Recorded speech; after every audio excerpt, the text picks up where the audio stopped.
Kabur.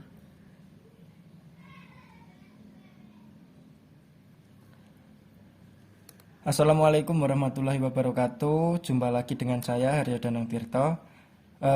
Selamat pagi teman-teman dari kelas 12 baik IPA maupun IPS.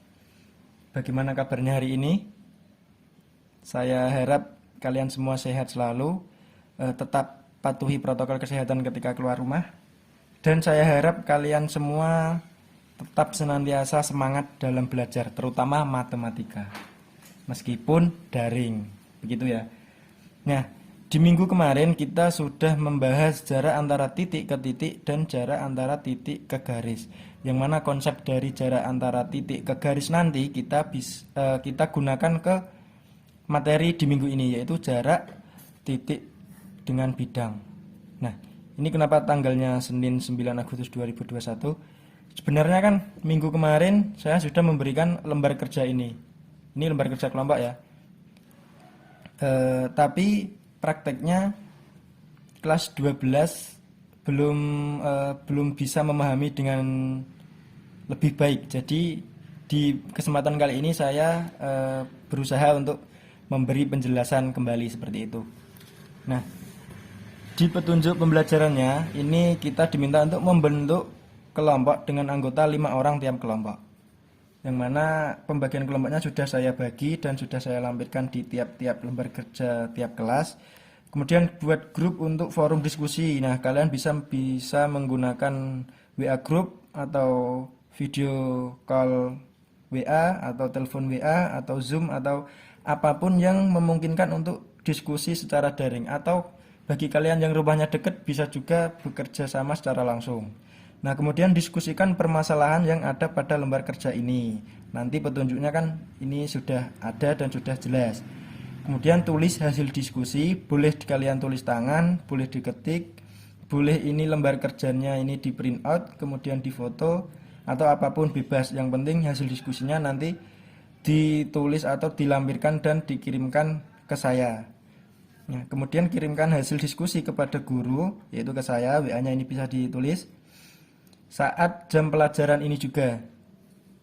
Kemudian yang keenam, kelompok yang sudah mengumpulkan hasil kerjanya dan berani untuk memaparkan serta menjelaskan hasil kerjanya kepada teman sekelas via grup WA, nah boleh dengan chat, voice note ataupun video, akan mendapat reward dari guru. Nah, ini sebelumnya saya menjanjikan pulsa sebesar 20.000 untuk kelompok tersebut ya. Untuk orang dari kelompok yang berani untuk menjelaskan. Nah, namun ini sudah tidak berlaku karena minggu kemarin kalian semua tidak ada yang bisa menyelesaikan lembar kerja ini. Seperti itu nah. Nah, langsung saja ya kita mulai. Yang pertama, perhatikan gambar berikut. Di sini ada gambar kupu-kupu yang terbang di atas hamparan atau taman bunga. Nah, andaikan kupu-kupu itu sebagai sebuah titik dan hamparan bunga sebagai sebuah bidang yang luas, tentukan bagaimana jarak antara kupu-kupu dengan hamparan bunga tersebut. Untuk lebih mudahnya, lukislah. Kemudian tunjukkan yang mana yang merupakan jarak antara kupu-kupu atau titik dengan hamparan bunga atau bidangnya, dan mengapa itu dapat dikatakan sebagai jarak antara titik dengan bidang. Nah, yang pertama kita bisa melukiskan kupu-kupunya itu, misalkan kita sebuah titik, kita beri nama titik A seperti ini ya. Kemudian hamparan bunganya itu kita umpamakan sebagai sebuah bidang. Nah, kita beri nama ini bidang alfa. Kemudian bagaimana jarak antara titik A dengan bidang alfa? Nah, itu konsepnya hampir sama dengan jarak antara titik ke garis. Yang mana semisal ini adalah mewakili bidang alfanya. Nah, kita tarik garis dari titik A yang menembus bidang alfa. Nah, ini kita ibaratkan ini menembus. Nah, kemudian titik potongnya ini selalu tegak lurus. Maka ini adalah jarak antara titik A dengan bidang alfa. Nah, kenapa harus tegak lurus? Karena kalau misal kita katakanlah menceng seperti ini, itu nanti lebih jauh seperti itu. Nah, jadi jarak antara bidang dengan titik atau titik ke bidang itu adalah jarak proyeksi dari titik tersebut ke bidang tersebut. Jadi yang namanya proyeksi itu adalah jarak terpendek atau jarak terdekat. Jadi nanti pasti akan selalu tegak lurus dengan bidang itu. Nah, ini akan selalu tegak lurus seperti itu. Misalkan lagi ini titik B, kemudian ini bidang ini sebuah bidang theta. Nah, bagaimana mencari jaraknya? Nah, bidang ini kan tidak hanya sebatas ini. Seperti kemarin garis itu kan bisa diperpanjang. Nah, bidang ini juga sama, bidang ini juga bisa diperluas. Hanya saja tetap mewakili bidangnya atau posisinya itu tidak berubah. Jadi misal kita perpanjang seperti ini, nah ini akan tetap sebagai bidang theta. Nah jaraknya yang terpendek, misalkan seperti ini tegak lurus. Jadi jarak bidang theta ke titik B ini adalah garis ini, misalkan garis G. Ini nanti akan selalu tegak lurus. Nah itulah yang dinamakan jarak dari titik ke bidang, yang mana proyeksi dari titik tersebut ke suatu bidang itu adalah jarak terdekat dari bidang ke titik atau titik ke bidangnya. Seperti itu. Itu konsep awalnya. Nah, kemudian lanjut ke bagian kedua. Nah, perhatikan ilustrasi berikut. Pada sebuah kamar berukuran 5 meter kali 5 meter kali 5 meter. Nah, ini berarti sebuah kubus. Dibentangkan seutas tali pada salah satu dindingnya dengan ketinggian 2 meter dari atas lantai. Tepat di tengah-tengah atap kamar tersebut terdapat sebuah lampu. Bagaimana cara kita untuk mengetahui jarak lampu terhadap dinding tempat tali tersebut berada? Nah, untuk lebih mudahnya, yang pertama, buatlah sketsa gambar dari situasi di atas. Kita gambar sebuah kubus.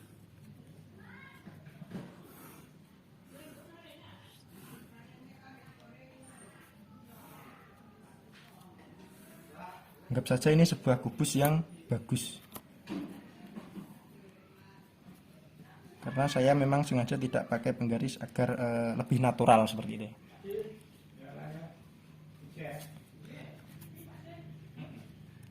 Oke, katakanlah ini kubus ABCD EF G H. ABCD EF G H. Nah, dibentangkan seutas tali pada salah satu dindingnya dengan ketinggian 2 meter dari atas lantai. Kita pilih saja dindingnya yang dibentangkan tali ini adalah dinding dari BCGF 2 meter dari atas lantai. Nah, misal seperti ini. Ini berarti 2 meter, nah ini berarti 3 meter. Kenapa? Karena tadi adalah sisinya itu 5 meter. Ini 5 meter. Kemudian tepat di tengah-tengah atap kamar tersebut terdapat sebuah lampu. Nah, atap itu berarti di atas, tepat di tengah-tengahnya. Berarti antara titik potong dari diagonal bidangnya di sini. Kita beri nama saja titik T. Ini lampu. Bagaimana cara kita untuk mengetahui jarak lampu terhadap dinding tempat tali tersebut berada? Jarak lampu antara dinding, berarti jarak titik T ke bidang BCGH. Kita absir saja.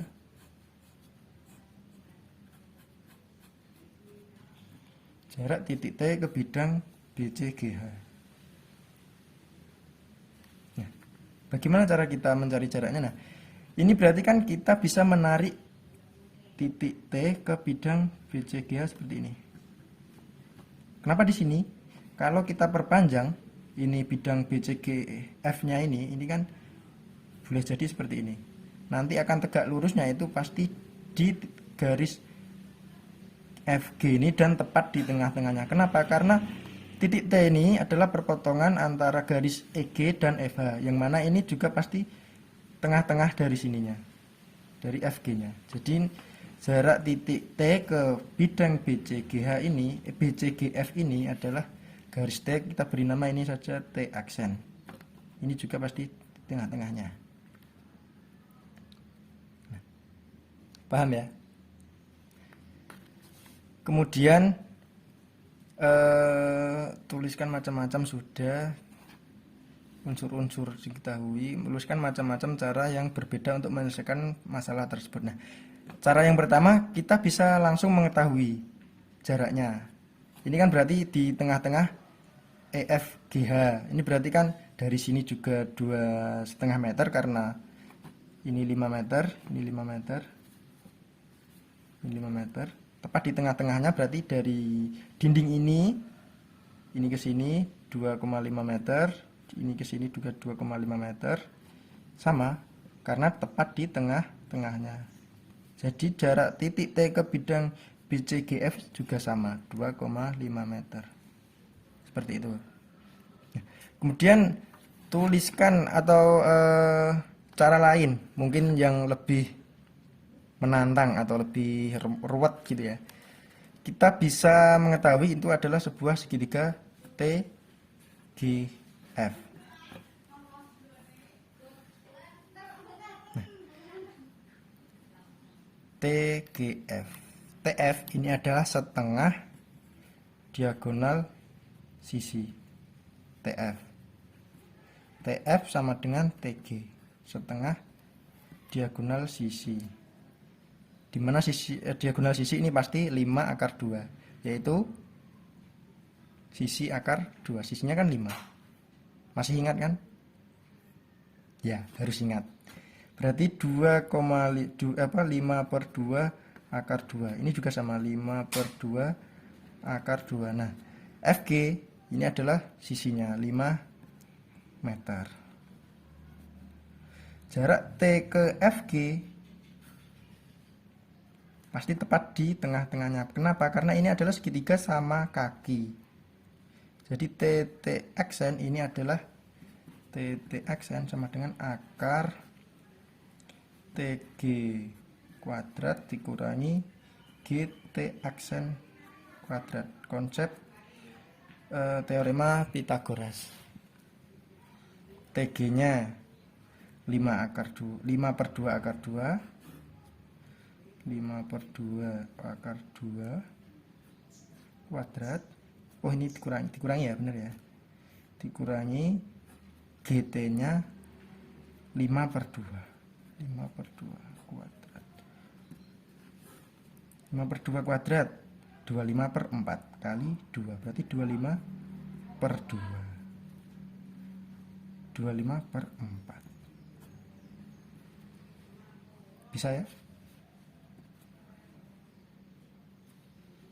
Dengan samakan penyebut 4, ya kan, 50 kali 25 sama dengan akar 25 per 4 sama dengan berapa?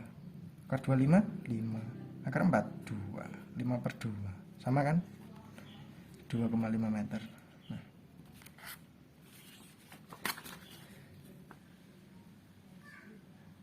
Nah, kemudian dari ilustrasi dan gambar tadi, cobalah kalian simpulkan jarak antara titik dengan bidang ini seperti apa. Tadi kan saya sudah menjelaskan, sudah saya beritahu juga, pasti kalian sudah tahu. Ini berarti tugas 1 ya. Tugas 1. Jarak antara titik dengan bidang adalah, nah nanti deskripsikan sendiri. Kemudian yang ketiga, coba selesaikan soal berikut.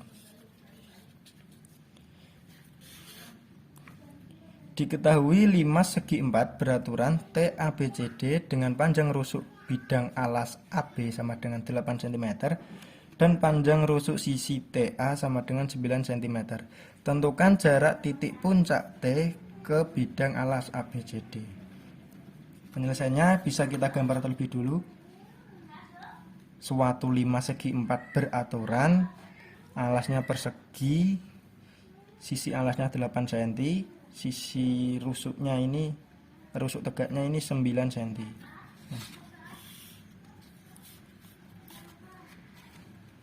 Langkah-langkah yang pertama, gambarlah garis yang melalui titik T dan menembus bidang ABCD. Titik T menembus bidang ABCD.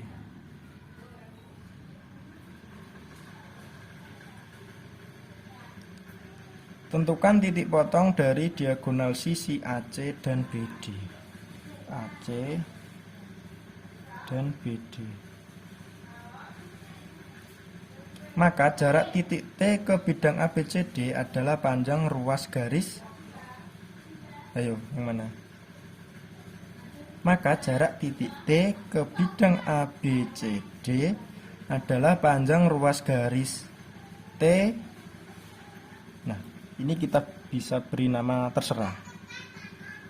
T aksen seperti itu saja. Kita tulis T aksen.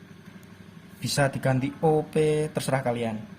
Tentukanlah segitiga siku-siku mana yang akan digunakan untuk mencari panjang ruas garis. Garis mana? Garis tadi, garis dari titik T ke bidang ABCD. Nah, tadi kita beri nama garis T aksen. Hitunglah panjang ruas garis itu. Nah, yang ini adalah poin terpenting, yang mana kita harus bisa menentukan segitiga siku-siku mana yang dapat kita gunakan, atau segitiga mana yang dapat kita gunakan untuk menghitung panjang ruas garis tadi. Kalau dari gambar ini kita bisa melihat banyak sekali segitiga yang bisa digunakan. Perlu diketahui karena ini adalah suatu 5 segi 4 beraturan, maka nanti tingginya ini atau jarak titik T ke alasnya itu pasti tepat di tengah-tengah alasnya. Jadi nanti akan tepat di titik perpotongan antara AC dan BD. Jadi sangat banyak sekali nanti segitiga yang dapat digunakan. Nah, kita gunakan saja segitiga T aksen C.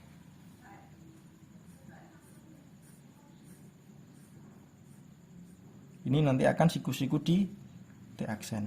Kenapa? Karena titik potong ini akan tegak lurus antara garis T aksennya itu dengan bidangnya, itu nanti akan tegak lurus. Jadi ini tegak lurus. Kalau menggunakan yang segitiga T aksen B, ini juga tegak lurus di sini, ini juga, dan ini juga.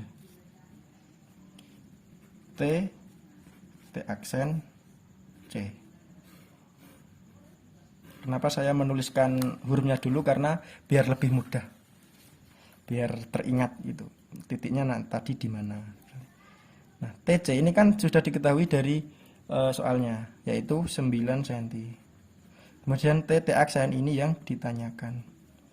Nah, T aksen C ini bisa kita ketahui dari alasnya tadi kan persegi, ABCD kan persegi, AC berarti kan diagonal bidang. Iya kan? Berarti dapat kita ketahui AC itu sama dengan 8 akar 2. Nah, ini dari mana pasti sudah tahu ya. Diagonal bidang atau diagonal sisi dari alasnya yang berbentuk persegi. Karena alasnya 8, maka AC adalah 8 akar 2. Nah, T aksen C ini adalah setengah AC. Berapa? 4 akar 2.